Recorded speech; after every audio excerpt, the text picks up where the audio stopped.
The pandemic is encroaching on so many freedoms we took for granted: the right to travel freely, the right to assemble, and for many of us, the right to work and earn an honest living. And last night, the government asked us to give up one more liberty many of us take for granted: our privacy. I'm talking about COVID Safe, which is the subject of a legitimate debate. But while this app is quite open in the fact it can track and record who we've been associating with, what apps do we have on our smartphones that are doing that without our knowledge necessarily? 1300 222 891 if you'd like to give me your opinion on this app or any concerns you might have. I've got a couple of people to speak about apps and privacy in general. Firstly, Tamara Kerr is the General Manager of Social Media AOK based here in Adelaide. She joins me first. Welcome, Tamara. Hi, Jules. How are you going? Good. Now, we love our smartphones in this country. Millions of us have smartphones and apps on it. What are some of the apps that download data on us anyway without us necessarily thinking too much about it? I would say pretty much just about all of them. I don't know if anyone's recently gone into the settings and the privacy function on their iPhone, but the amount of apps hooked into your location services, as an example, is phenomenal. It will be on unless you go in and turn that sort of stuff off. It's not limited to just your Facebook and your Instagram and that kind of thing. Think about all of the fitness apps that you've got as well. Lots of people have Strava and their Fitbit apps, all that kind of thing. It's all tracking our locations and where we are, which is exactly what this new app is also trying to do.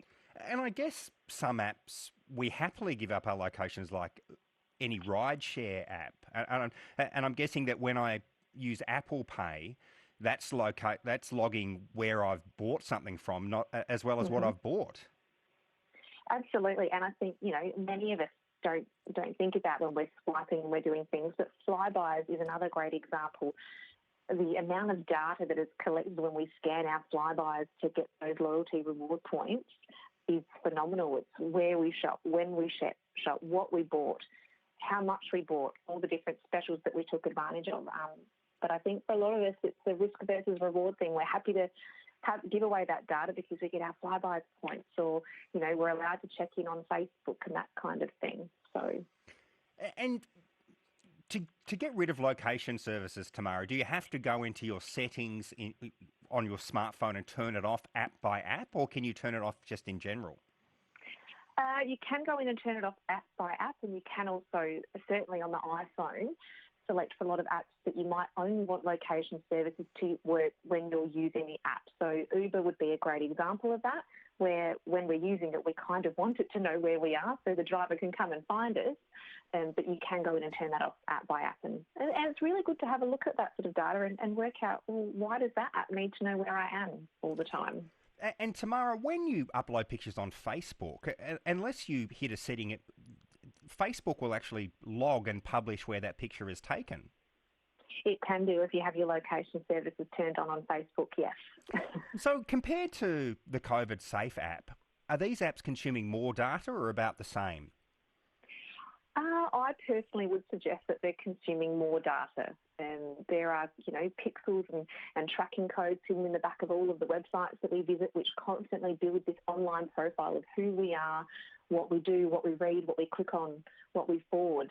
So there are plenty of other apps building a far bigger picture of who you are online versus this one, I would suggest.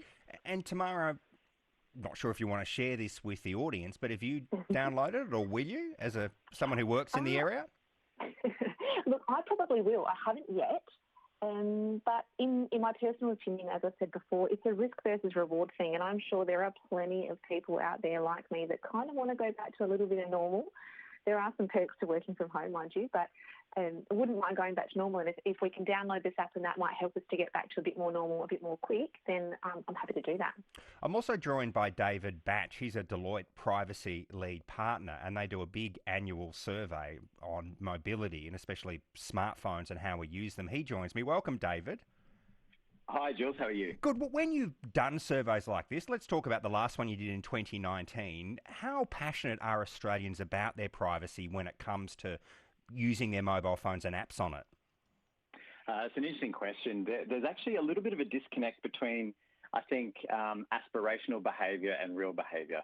So people do say they take their privacy seriously. However, they will then go and forget about that when they download an app, a social app or a retail app that is, as Tamara mentioned, collecting a lot of information about you. There is strong sentiment about that, so people don't feel very comfortable about it, but they will still go ahead and do it anyway. Why do you think that is, David? Is it because of the reward we're getting? Is it because Apple Maps or Google Maps gets us to our destination a lot more easily, and Uber gets there, and if we order from a food delivery service, it knows exactly where we live, so it can drop it at our door?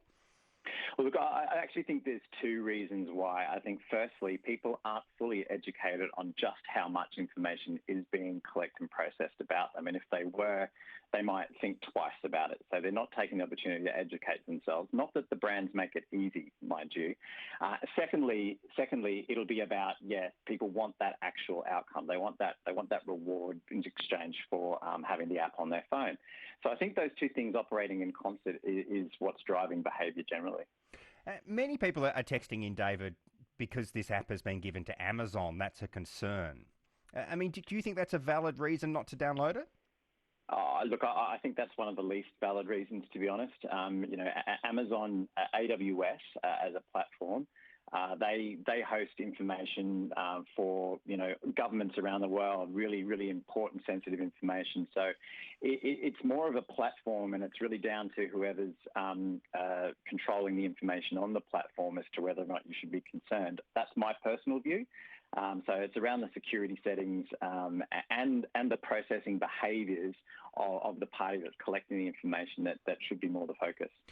You've worked and done research in this area, David, and 1.89 million people have so far downloaded and registered for COVID Safe, and this is less than 24 hours after it launched. Does that surprise you?